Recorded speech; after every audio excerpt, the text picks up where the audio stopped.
Our Aegis Iron feature tractor this week is a Ford 6000 Commander, which is near and dear to my heart. I actually grew up driving a Ford 6000, and this one's owned by Tom Ogle of Grinnell, Iowa. And Tom, you got this quite a few years ago at a farm sale, didn't you? I bought this from a dealer up in Toledo, Iowa. The Ford dealership had closed, and a guy by the name of Stan Upaw had started a repair shop. Right. And I talked to Stan. I told him I was looking for a Ford 6000, just kind of wanted one, because that was a big tractor when I was in junior high and high school. And he found this one for me. This was the tractor that Ford used to compete with the 560 International.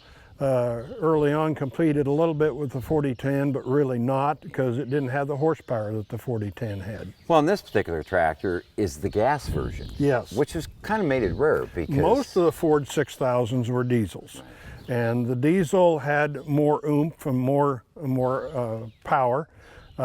This tractor happened to have a gas engine in it. I'd rather had the diesel, but it had the gas, so that's the one you buy. Now, this tractor was also famous for the Selecto-Speed transmission that came with it, and that was the first real power shift transmission in agriculture, wasn't it? Yes, Ford came out with the Selecto-Speed in about 1958 on their 800 or 900 series tractors. Then when they came out with the 6000 in 1961, the first ones were red, and they had that Selecto-Speed transmission, but they went from a 43 horsepower tractor up to 65 horsepower and put a lot more stress through that transmission. Now, talk about paint. You're keeping this in its working clothes, and your plan is to do that. You don't plan to do much repainting of the tractor in the future. This tractor needs to have some paint touched up on it, but as nice as it is, I'm just not sure that I want to invest the money and the time and the work to repaint the tractor completely. I may change my mind.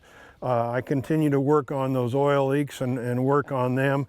But until you get the oil leaks fixed, there's no point in spending the big money on doing a quality paint job on it. And you use your tractors in the farm here, don't you, sure, as well? Sure. This tractor, I've got a 7-foot rotary mower that I use on here.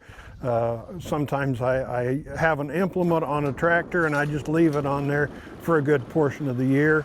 And if I want to go mow, I go get on the 6000 and go out and put a few hours on it. Keeps it limbered up. It keeps some of that moisture worked out of the hydraulic system, out of the transmission.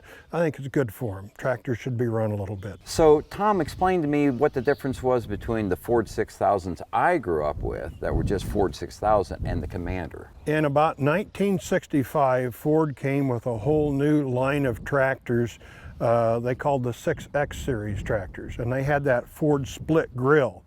So to complement those tractors, they changed the 6000 to the 6000 Commander, revised that front casting on the tractor to look more like those 6X tractors, and they called the tractor the Commander. Some of the changes they made on the tractor was improved cooling of the hydraulic system, and also they slowed the engine down just a little bit for a little bit better reliability, a little bit longer life. They lost a couple of horsepower, but then they continued to build the Commander from about 1965 through about 1968, and then it was dropped at that point in time and replaced with the 7000 series tractor.